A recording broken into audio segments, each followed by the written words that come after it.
Charge sheet ನಲ್ಲಿ Darshan alias D boss 47 ವರ್ಷ ಅಂತ ಉಲ್ಲೇಖ ಮಾಡಲಾಗಿದೆ. ಕೊಲೆ ಪ್ರಕರಣದಲ್ಲಿ ದರ್ಶನ್ ಪ್ರಮುಖ ಪಾತ್ರಧಾರಿ ಅನ್ನೋದು ಕನ್ಫರ್ಮ್ ಆಗಿದೆ.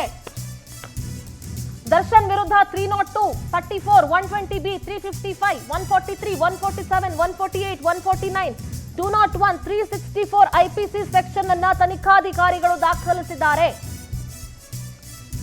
ಸಾಮಾನ್ಯವಾಗಿ ರೌಡಿ ಶೀಟರ್ಗಳಿಗೆ ಅಲಿಯಾಸ್ ಆ ರೀತಿ ನೇಮ್ಗಳನ್ನ ಚಾರ್ಜ್ ಶೀಟ್ ನಲ್ಲಿ ಅಥವಾ ಪೊಲೀಸ್ ರೆಕಾರ್ಡ್ಸ್ ಅಲ್ಲಿ ಇರುತ್ತೆ. ದರ್ಶನ್ಗೂ ಕೂಡ ಈಗ ದರ್ಶನ್ ಅಲಿಯಾಸ್ ಡಿ ಬಾಸ್ ಅಂತ ಮೆನ್ಷನ್ ಮಾಡಿದ್ದಾರೆ. ದರ್ಶನ್ ವಿರುದ್ಧ 302, 120B, 201 ಇದೆಲ್ಲವೂ ಕೂಡ ಬಹಳ ಬಹಳ ಬಹಳ ಇಂಪಾರ್ಟೆಂಟ್ IPS ಸೆಕ್ಷನ್ಗಳಾಗ್ತವೆ. ಇದರಲ್ಲಿ ದರ್ಶನ್ನೇ ಪ್ರಮುಖ ಪಾತ್ರಧಾರಿ ಅನ್ನೋದು ಕೂಡ ಉಲ್ಲೇಖ ಮಾಡಲಾಗಿದೆ ಚಾರ್ಜ್ ಶೀಟ್ ನಲ್ಲಿ. ಅಷ್ಟು ಸುಲಭವಾಗಿ ಈ ಪ್ರಕರಣದಲ್ಲಿ ಬೇಲ್ ಸಿಗೋದಕ್ಕೆ ಸಾಧ್ಯನೇ ಇಲ್ಲ.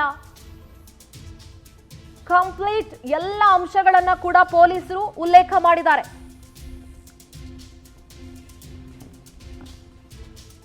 ಸ್ವ ಇಚ್ಛಾ ಹೇಳಿಕೆಯನ್ನ ಪವಿತ್ರ ಗೌಡ ಕೊಟ್ಟಿರೋದು. ನಾನೇ ಅವನನ್ನ ಬಿಡಬೇಡಿ, ಹೊಡೆದ್ ಸಾಯಿಸ್ಬಿಡಿ ಅಂತ ಹೇಳಿದೆ. ಅವನ್ನ ಹೇಗಾದ್ರೂ ಕರ್ಕೊಂಡು ಬಂದು ಬುದ್ಧಿ ಕಲಿಸ್ಬೇಕು ಅಂತ ಹೇಳಿದೆ. ಆತ ಗೋಳಾಡ್ಕೊಂಡು ಕ್ಷಮೆ ಕೇಳ್ತಾ ಇದ್ದ, ಆದ್ರೂ ಕೂಡ ನಾನು ಅವನನ್ನ ಬಿಡಬೇಡಿ, ಹೊಡೆದ್ ಸಾಯಿಸ್ಬಿಡಿ ಅಂತ ಹೇಳಿದೆ ಅಂತ ಪವಿತ್ರ ಗೌಡ ತನ್ನ ಸ್ವ ಇಚ್ಛಾ ಹೇಳಿಕೆಯಲ್ಲಿ ಕೊಟ್ಟಿದ್ದಾಳೆ.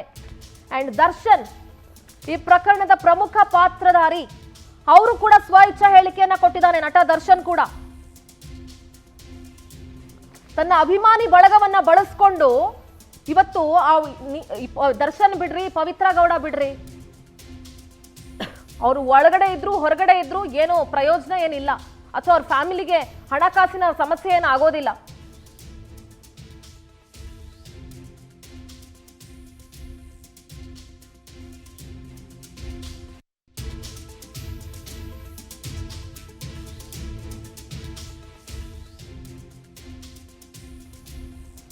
ಆದ್ರೆ ಉಳಿದಂತ ಆರೋಪಿಗಳಿದಾರಲ್ಲ, ಅವರ ಮನೆಯ ಪರಿಸ್ಥಿತಿ ಏನಾಗಬೇಕು? ಇವನನ್ನ ನಂಬ್ಕೊಂಡು ಹೋದ್ರಲ್ಲ,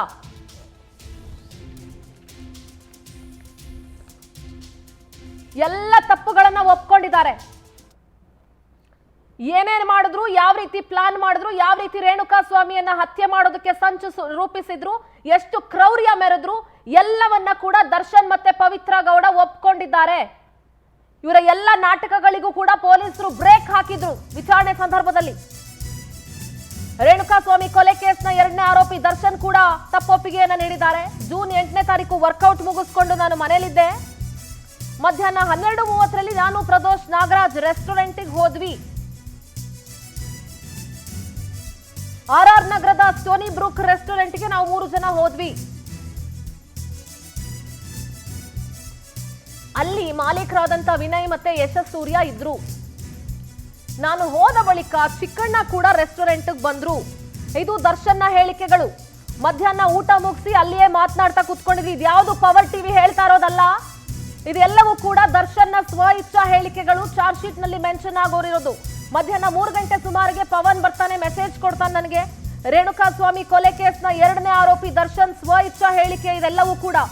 ಇದೆಲ್ಲವೂ ಕೂಡ ಚಾರ್ಜ್ ಶೀಟ್ ನಲ್ಲೂ ಕೂಡ ಮೆನ್ಷನ್ ಆಗಿದೆ. ನೋಡಿ, ನಾನು ಹೇಳ್ತಾ ಹೋಗ್ತೀನಿ. ದರ್ಶನ್ ಸ್ವ ಇಚ್ಛಾ ಹೇಳಿಕೆ.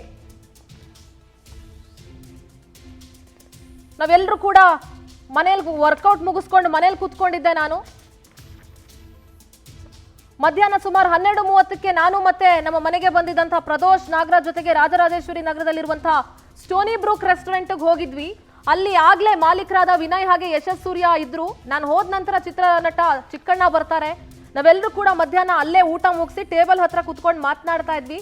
ಮಧ್ಯಾಹ್ನ ಸುಮಾರು 3 ಗಂಟೆಯಲ್ಲಿ ಪವನ್ ನನ್ನ ಬಳಿ ಬಂದು ತನ್ನ ಮೊಬೈಲ್ ಅನ್ನ ನನಗೆ ತೋರಿಸಿ, ಯಾವನೋ ಒಬ್ಬ ಗೌತಮ್ ಅನ್ನೋ ಹೆಸರಲ್ಲಿ ಇನ್ಸ್ಟಾಗ್ರಾಮ್ ಖಾತೆಯಿಂದ ಪವಿತ್ರ ಅಕ್ಕನಿಗೆ ಸುಮಾರು ದಿನಗಳಿಂದ ತನ್ನ ಖಾಸಗಿ ಅಂಗಾಂಗಗಳ ಚಿತ್ರಗಳನ್ನ ಕಳಿಸ್ತಾ ಇದ್ದಾನೆ.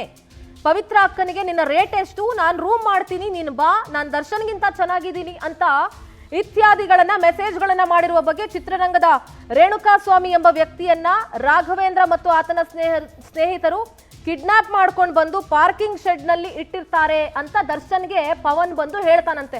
ನೋಡೋಣ, ಪವಿತ್ರ ಅಕ್ಕ ಹಿಂಗೆಲ್ಲ ಮಾಡ್ತಾ ಇದ್ದಾರೆ, ನಾವು ಅವನನ್ನ ಕಿಡ್ನಾಪ್ ಮಾಡ್ಕೊಂಡು ಬಂದು ಶೆಡ್ ಅಲ್ಲಿ ಇಟ್ಟಿದೀವಿ. ಆಗ ನಾನು ಪವಿತ್ರ ಕಾಲ್ ಮಾಡಿ ಮಾತನಾಡಿ ಸ್ಟೋನಿ ಬ್ರೂಕ್ನಿಂದ ಊಟವನ್ನ ಕಳಿಸಿರ್ತೇನೆ. ಪವಿತ್ರಾಳು ಊಟ ಮಾಡುವ ಸಮಯದಲ್ಲಿ ವಿಡಿಯೋ ಕಾಲ್ ಅನ್ನ ಮಾಡಿ ಮಾತನಾಡಿರ್ತೇನೆ. ಊಟ ಮಾಡಿದ ನಂತರ ಯಾರ್ಡ್ಗೆ ಹೋಗಿ ಅವನನ್ನ ಸರಿಯಾಗಿ ವಿಚಾರಿಸ್ಕೊಂಡು ಬರೋಣ ಅಂತ ಕೂಡ ಹೇಳಿರ್ತೀನಿ ಅಂತ ದರ್ಶನ್ ತನ್ನ ಸ್ವ ಇಚ್ಛಾ ಹೇಳಿಕೆಯಲ್ಲಿ ಒಪ್ಪಿಕೊಂಡಿರ್ತಾನೆ. ಅದಾದ ಮೇಲೆ ಚಿಕ್ಕಣ್ಣ ಮತ್ತೆ ಯಶಸ್ ಸೂರ್ಯ ನೀವು ಮನೆಗೆ ಹೊರಡಿ ಅಂತ ಹೇಳ್ತಾರಂತೆ. ಅವರ ವಿಚಾರಣೆಯನ್ನ ಕೂಡ ಈಗ ಪೊಲೀಸರು ನಡೆಸಿದ್ದಾರೆ. ಯಾವ ರೀತಿ ಇವ್ರು ಎಲ್ಲರೂ ಕೂಡ ಒನ್ಸ್ ಅಗೇನ್ ಹೇಳ್ತಾ ಇದೀವಿ, ಇದು ಪವರ್ ಟಿವಿ ಹೇಳ್ತಾ ಇರೋದಲ್ಲ, ಇದು ದರ್ಶನ್ನ ಸ್ವ ಇಚ್ಛಾ ಹೇಳಿಕೆಯ ಪತ್ರ.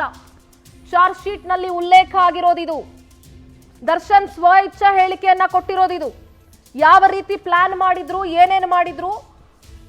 ನಂತರ ನಾನು ನನ್ನ ಜೊತೆ ಇದ್ದ ಚಿಕ್ಕಣ್ಣ ಮತ್ತು ಯಶಸ್ ಸೂರ್ಯ ಅವರಿಗೆ ನೀವು ಮನೆಗೆ ಹೊರಡಿ ಅಂತ ಹೇಳಿ ನಾನು ವಿನಯ್ ಪ್ರದೋಷ್ ಅವರೊಂದಿಗೆ ಪ್ರದೋಷ್ನ ಸ್ಕಾರ್ಪಿಯೋ ಕಾರ್ನಲ್ಲಿ ಪವಿತ್ರ ಇದ್ದಂತ ಮನೆ ಬಳಿ ಹೋಗಿ ಪವಿತ್ರರನ್ನ ಜೊತೆಯಲ್ಲಿ ಕರ್ಕೊಂಡು ಶೆಡ್ಗೆ ಹೋಗ್ತೀವಿ.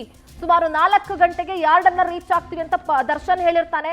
ಅಂಡ್ ಪವಿತ್ರ ಗೌಡ ಮನೆ ಹತ್ರ ಆ ಸ್ಕಾರ್ಪಿಯೋ ಕಾರ್ ನಿಂತ್ಕೊಂಡಿದ್ದಂತ ಫುಟೇಜ್ ಅನ್ನ ಈಗ ಆಲ್ರೆಡಿ ಚಾರ್ಜ್ ಶೀಟ್ ನಲ್ಲಿ ಪೊಲೀಸರು ಅಟ್ಯಾಚ್ ಮಾಡಿದ್ದಾರೆ, ಉಲ್ಲೇಖ ಮಾಡಿದ್ದಾರೆ. ಅದನ್ನ ನೀವು ಕೂಡ ಪವರ್ ಟಿವಿಯ ಸ್ಕ್ರೀನ್ ನಲ್ಲಿ ನೋಡಿದಿರಿ. ಅದಾದ್ಮೇಲೆ ನಂತರ ನಾವು ವಾಹನಗಳಿಂದ ಕೆಳಗೆ ಇಳಿದು ನೋಡಲಾಗಿ ಅಲ್ಲಿ ಪವನ್ ಬಂದು ವಾಹನದ ಬಂಪರ್ ಮೇಲೆ ಒಬ್ಬ ವ್ಯಕ್ತಿ ವಾಹನಕ್ಕೆ ಒರಗಿಕೊಂಡು ಕುಳಿತಿರುವ ವ್ಯಕ್ತಿಯನ್ನ ತೋರಿಸಿ, ಇದೇ ವ್ಯಕ್ತಿ ಪವಿತ್ರ ಅಕ್ಕಳಿಗೆ ತನ್ನ ಖಾಸಗಿ ಅಂಗದ ಚಿತ್ರಗಳನ್ನ ಮೆಸೇಜ್ಗಳನ್ನ ಕಳುಹಿಸಿದ ವ್ಯಕ್ತಿ ಇವನೇ ಅಂತ ಹೇಳ್ತಾನೆ. ಆಗ ಅಲ್ಲಿ ರಘು ಅಲಿಯಾಸ್ ರಾಘವೇಂದ್ರ, ದೀಪು, ನಂದೀಶ್ ಅವರು ಇದ್ರು. ನಾನು ಆ ವ್ಯಕ್ತಿಯನ್ನ ನೋಡಿದಾಗ ಆತ ಬಹಳ ಆಯಾಸಗೊಂಡಿದ್ದ. ಆತನ ಶರ್ಟ್ ಹಾಕಿದ್ದು ಬ್ಲೂ ಜೀನ್ಸ್ ಪ್ಯಾಂಟ್ ಅನ್ನ ಹಾಕಿದ್ದ. ಆತನಿಗೆ ನಾನು ಬರುವ ಮೊದಲೇ ಹೊಡೆದಂತೆ ಕಂಡು ಬಂದಿತ್ತು. ಇದೆಲ್ಲವನ್ನ ಕೂಡ ದರ್ಶನ್ ಹೇಳ್ತಾರೆ. ನಾನು ಬರೋಕ್ಕಿಂತ ಮುಂಚೆನೆ ಅವನು ತುಂಬಾ ಟಯರ್ಡ್ ಆಗಿದ್ದ, ಅವನಿಗೆ ಅವಾಗ್ಲೇ ಹೊಡೆದಂಗೆ ಕಾಣಿಸ್ತಾ ಇತ್ತು. ನಾನು ಆತನಿಗೆ ಇದನ್ನ ಕಳಿಸಿರೋದು ನೀನೇನಾ ಅಂತ ಕೇಳಿದೆ. ಅದಕ್ಕೆ ಅವನು ಹೌದು ನಾನೇ ಅಂದ. ಇದು ನಿನಗೆ ಬೇಕಾ, ನಿನ್ ಸಂಬಳ ಎಷ್ಟು ಅಂತ ಕೇಳಿದೆ. 20,000 ಅಂತ ಹೇಳ್ದ. ನಿನಗೆ ತಿಂಗಳಿಗೆ 20,000 ಸಂಬಳ, ನನ್ನ ಮಗನೇ ನೀನು ಇವಳನ್ನ ಮೇಂಟೈನ್ ಮಾಡೋದಕ್ಕೆ ಸಾಧ್ಯನಾ? ಈ ರೀತಿಯಾಗಿ ಬಾ ಅಂತ ಕೆಟ್ಟದಾಗಿ ಮೆಸೇಜ್ ಮಾಡಿದೆಯಲ್ಲ ಎಂದು ಕೇಳಿದಕ್ಕೆ ಆತ ಸಹ ಏನೂ ಮಾತನಾಡಲಿಲ್ಲ. ಇದ್ಯಾವುದು ಕೂಡ ನನ್ನ ಮಾತುಗಳಲ್ಲ ಅಥವಾ ಪವರ್ ಟಿವಿಯ ಮಾತುಗಳಲ್ಲ, ಇವೆಲ್ಲವೂ ಕೂಡ ದರ್ಶನ್ನ ಸ್ವ ಇಚ್ಛಾ ಹೇಳಿಕೆ. ಅದೇ ಲ್ಯಾಂಗ್ವೇಜ್ ಅಲ್ಲಿ ಅವರು ಪೊಲೀಸರ ಮುಂದೆ ಹೇಳ್ತಾರೆ. ನೋಡಿ, ಇಲ್ಲಿ ದರ್ಶನ್ನ ಸಿಗ್ನೇಚರ್ ಕೂಡ ನೋಡ್ಬೋದು ನೀವು. ಸ್ವ ಇಚ್ಛಾ ಹೇಳಿಕೆಯಲ್ಲಿ ದರ್ಶನ್ನ ತಂಬ್ ಇಂಪ್ರೆಷನ್ ಮತ್ತೆ ಸಿಗ್ನೇಚರ್ ಅನ್ನ ಕೂಡ ಪೊಲೀಸರು ಹಾಕಿಸ್ಕೊಂಡಿದ್ದಾರೆ. ಇದೆಲ್ಲವೂ ಕೂಡ ದರ್ಶನ್ನ ಹೇಳಿಕೆ.